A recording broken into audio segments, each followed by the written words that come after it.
and Dr. Gomez and fellow classmates. This is my final presentation on the movie Temple Grandin, who also happens to be a real person.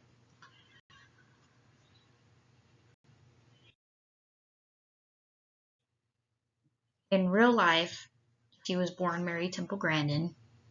And of course, the film that was made in 2010, she is Temple Grandin, portrayed by Claire Danes, and she is our center stage character in the film. In the beginning of the film, you learn really quickly that Temple has profound autism. However, at first, the psych professional that her mother, Eustacia Cutler, who's portrayed by Julie Ormond, took her to, said she had infantile schizophrenia.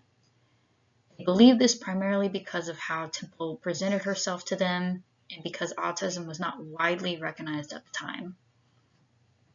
The professional they saw blamed her mother, saying that this diagnosis comes from unloving mothers and failed attachments. It was recommended that Eustacia institutionalize Temple, but she fought back and wanted to do everything she could to support her daughter. It was through this continuous support from her mother that Temple began to speak at the age of 3.5 to 4 years old. However, she still did continue to have difficulty with communication throughout her life and was bullied frequently throughout high school for being what they called different. She did find support from another unlikely individual, though, her high school science teacher, William Carlock. William Carlock supported her intelligence and capabilities and realized very quickly that she could create things based off of how she saw it in her head. This ability to make pictures led her to create her squeeze machine that matched that of what was on her aunt and uncle's cattle ranch. She is frequently seen throughout the film using this machine as it helps to calm her nervous system down after she gets overwhelmed and frustrated.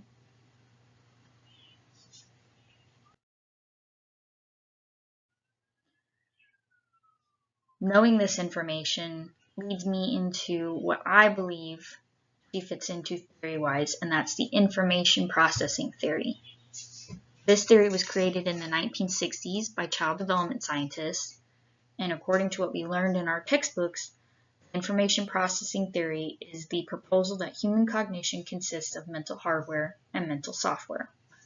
It has three main components: sensory memory, working memory, and long-term memory. Sensory memory works in that it is where information is stored briefly in a raw and unanalyzed form. Working memory is where all cognitive activity is ongoing. Long-term memory works in that it is the limitless and permanent storage house for all knowledge.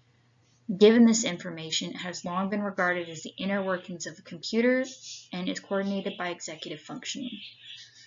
Temple Grandin more than fits into this particular theory, and in my next slide I will explain why.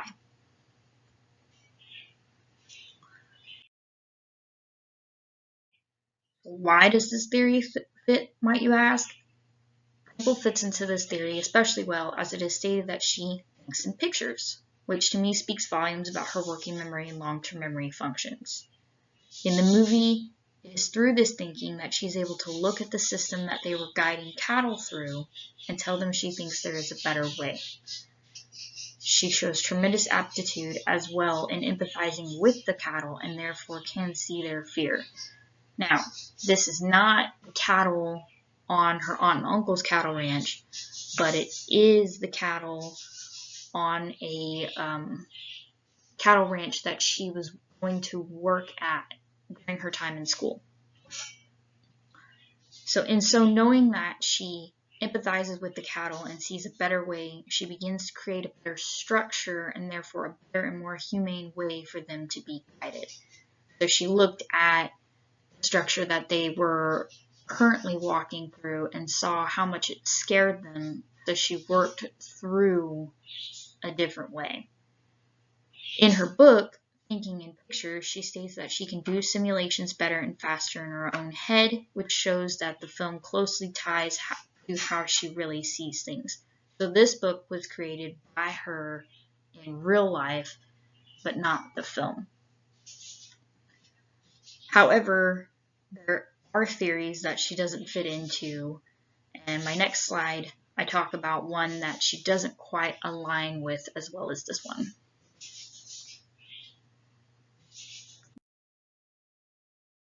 Cognitive developmental theory is a theory that I saw that I felt like she did not quite fit into. It was created by Jean Piaget, and according to our textbooks, we learned that cognitive developmental theory is the focus of how children think and how their thinking changes over time.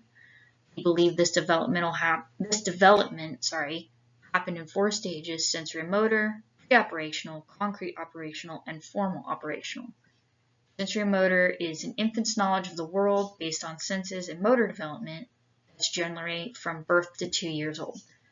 Pre-operational is a child learns how to use symbols to represent aspects of the world, but only through their own perspective do they relate, generally from 2 to 6 years old. Concrete operational is a child understands and applies logical operations to experience, but they must be focused on the here and now, generally from 7 to 11 years old. Formal operational is abstract thinking, hypothetical situations, and the ability to reason deductively on what is possible, generally from the adolescence and into adulthood. Knowing all of this now, though, I can explain why she does not fit into this category, or this theory, excuse me.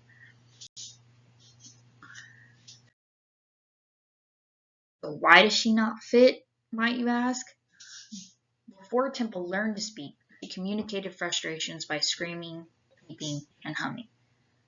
She seemed to develop what they say from the bottom up in accordance with Piaget's theory, therefore not fitting his mold and linear perspective of development. My first example comes from her book, her article called My Mind is a Web Browser, How People with Autism Think, where she states that when she described her way of decision making to someone who thinks with language, not pictures, they didn't really get it. To expand on this example, she continues to describe an emergency scenario where she was to potentially be getting in an accident and that she saw her options as images that she had to choose from, clicking on them in the way you would click on a desired picture with a computer mouse. My second example comes from the movie, where she uses her vast spatial ability on her aunt and uncle's front gate to their home. To expand on this example, she is seen creating a pulley-like system so that they would not have to continue to get out of the car to open the gate. Of course, expanding on that, at the beginning of the film, you would have to get out of the vehicle just to open the gate. She had this ability to think more abstractly well before Piaget claimed children and adolescents could have that ability, which leads me to my next slide about this theory's limitations.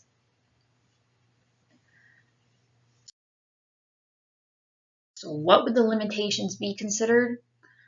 Given that Temple developed in the way that she did, this theory severely limits a child's capability down to a linear perspective of growth. However, growth is different for every individual, and you can jump in and out of different stages, but it all depends on how you were raised, if you have any disorders that could inhibit growth through stages, and if you're widely supported. Which is exactly the reason why I believe that the textbook was right to not rely as much on his perspective of cognition over time.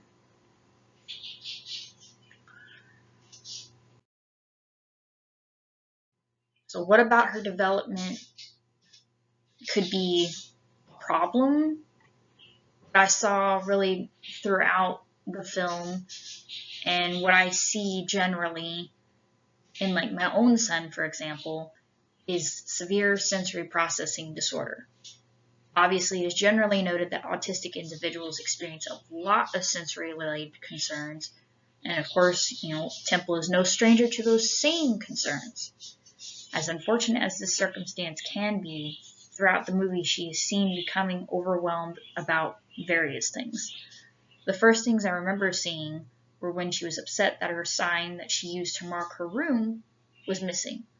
Then again when she was confronted with sliding doors at the supermarket because they were scary and loud.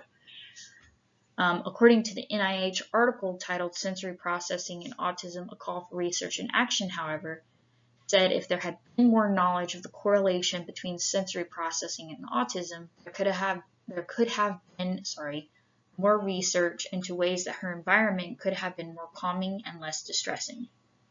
The same article goes on to state that sensory integration therapy has been showing promise in improving sensory regulation in some individuals, but that this intervention is still lacking in sufficient empirical support. It also goes on to say that getting a better understanding of this is a multidisciplinary approach that would be needed to keep interventions accessible, sustainable, and tailored to each individual. Now, what is more healthy about her development? Support. According to an article in the Greater Good magazine, and a lot like the film, the greatest strength that set her up for optimal development was the support of her mother. In the same article, Temple states that her mother pushed her to do new things and learn social skills in a structured way. In the film, her mother first advocates for her by not allowing her to be institutionalized despite what the professional wanted for them to do. From there, she continually tried to help Temple to understand things going on in the world around her.